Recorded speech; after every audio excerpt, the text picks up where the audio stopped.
pessoal, tudo bem? Eu sou Juliana Fontolan, sou cientista de dados e eu vou ser a professora de vocês para o curso Jornada de Dados. Esse módulo de agora será falado sobre a introdução à jornada de dados e sua importância. A gente vai quebrá-lo em 4 submódulos. O primeiro submódulo será macroetapas da jornada de dados. O segundo submódulo será equipes profissionais responsáveis por cada etapa. Como essa jornada pode influenciar a sua análise final e como as empresas adaptam a jornada de dados com suas necessidades. Sobre as macroetapas da jornada de dados. Então, a jornada de dados ela pode ser quebrada em várias microetapas, mas a gente pode simplificá-la entre 5 principais, na qual a gente vai falar sobre a coleta dos dados, o armazenamento desses dados, processamento, análise e interpretação dos dados. Na coleta dos dados, as informações elas são trazidas de plataformas externas ou internas de dentro da companhia. Você consegue movimentar essas informações dessas plataformas para dentro do nosso ambiente através de APIs, processos em batch e também de um processo streaming. Eu vou falar um pouquinho mais sobre eles mais para frente. Os dados, eles são então armazenados crus, provavelmente no que a gente costuma chamar de data lake. Então, esses dados, eles vão vir crus, eles vão vir exatamente como essas plataformas disponibilizam a informação para que a gente consiga trazer para dentro do nosso data lake. Os dados, quando eles estão viabilizados, eles nem sempre estão no formato ideal para o nosso consumo. Então, é por isso que você precisa realizar alguns processamentos, que é aquela terceira etapa de processamento, e disponibilizá-los em um outro nível.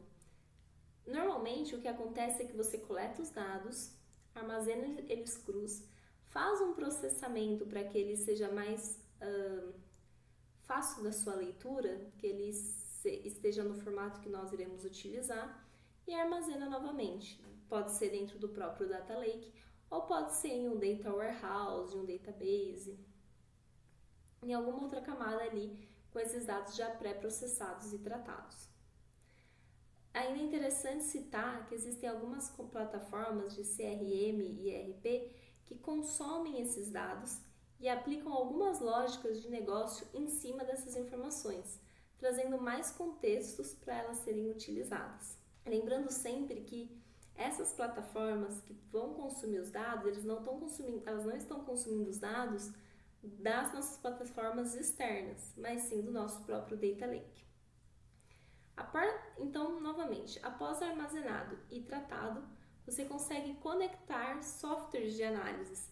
São aqueles softwares de criação de dashboards, como Power BI, um Excel, uma aplicação em Python, algo que você vai conectar com o seu Data Lake ou Data Warehouse para trazer aquela informação e começar a parte de análise e, por fim, a parte da interpretação dos dados.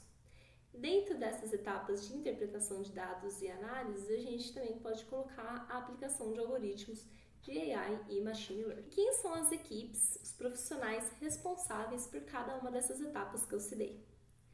Normalmente, mas não necessariamente, não é uma obrigação. Cada uma dessas etapas você tem os determinados tipos de profissionais atuando. Dentro do coleta de dados, costumam ser os engenheiros de softwares ou os engenheiros de dados, que são pessoas que têm uma técnica de programação, de desenvolvimento um pouquinho mais avançadas.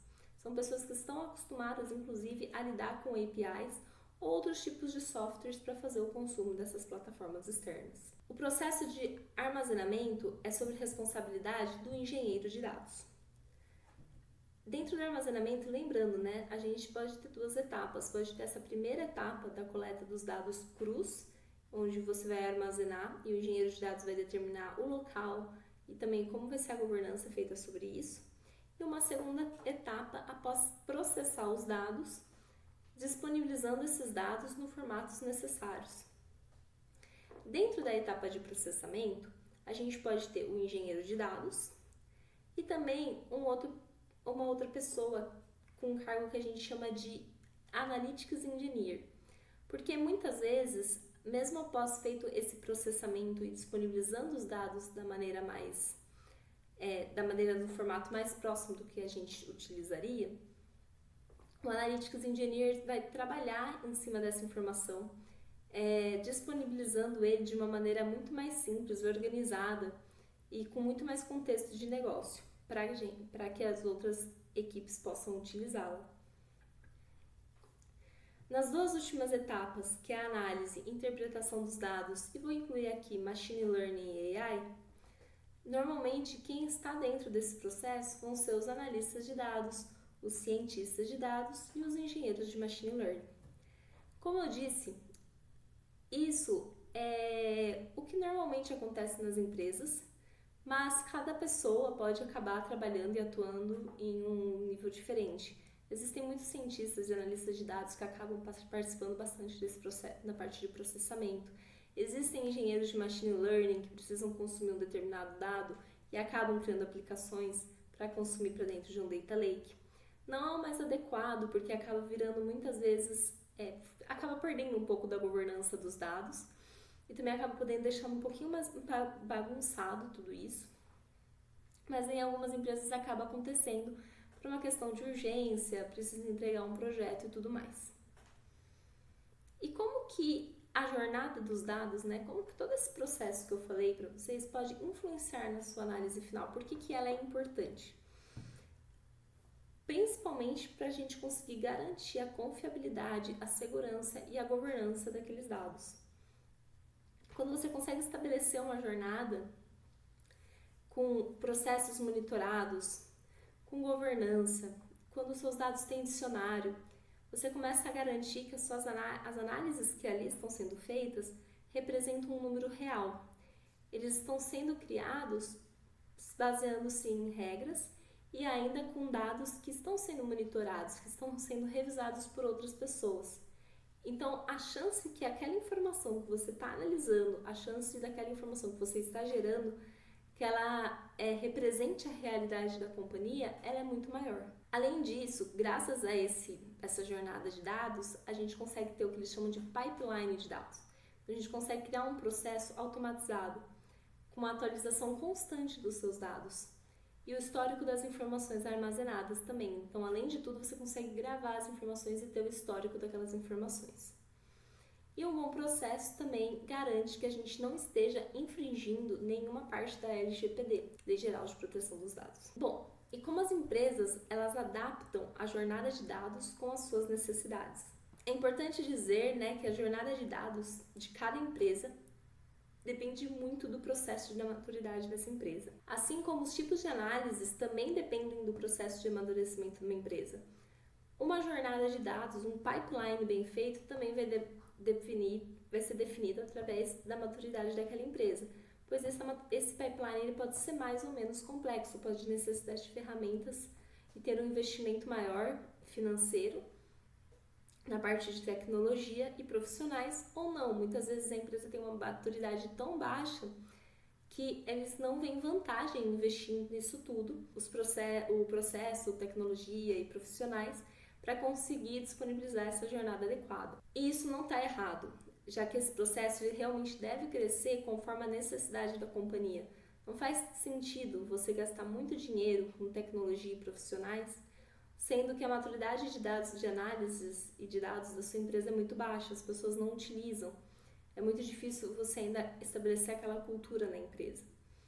As coisas devem andar em paralelo e não faz sentido mesmo você gastar muito dinheiro dada a situação de uma empresa com uma baixa maturidade de dados. Essas empresas que acabam tratando pouco dados, não coletam tanta informação, elas podem começar com pipelines muito simples e usando ferramentas mais básicas, como por exemplo um driver na web conectado a um Excel, talvez um Power BI ou uma outra ferramenta de dashboards que seja de graça.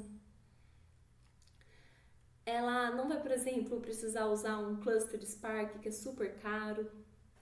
Já empresas, provavelmente aquelas que são multinacionais, geram muitos dados, já armazenam muita informação, talvez sim consigam ver mais benefícios em tecnologias como a Apache Spark para conseguir criar o seu pipeline de dados. E aí sim faz sentido investir num pipeline mais completo, com ferramentas mais robustas e com profissionais mais experientes nesse processo. Então, resumindo, cada empresa ela está em seu grau de maturidade e ela deve definir os processos e ferramentas de acordo com o seu status. Porém, para crescer e se tornar relevante, dentro desse processo de dados, para ela pensar de maneira estratégica em como esses dados vão crescer, como mais informações vão ser geradas, elas devem pensar na evolução da sua maturidade de dados e pensar em integrar. Elas têm que integrar a jornada de dados, então o amadurecimento da jornada de dados e pensar no futuro, pensando também que a empresa vai ter uma maturidade maior e que vai necessitar daqueles profissionais daquela tecnologia, para que as coisas cresçam e avançam em paralelo e avançam em conjunto, porque senão isso pode gerar um problema no futuro.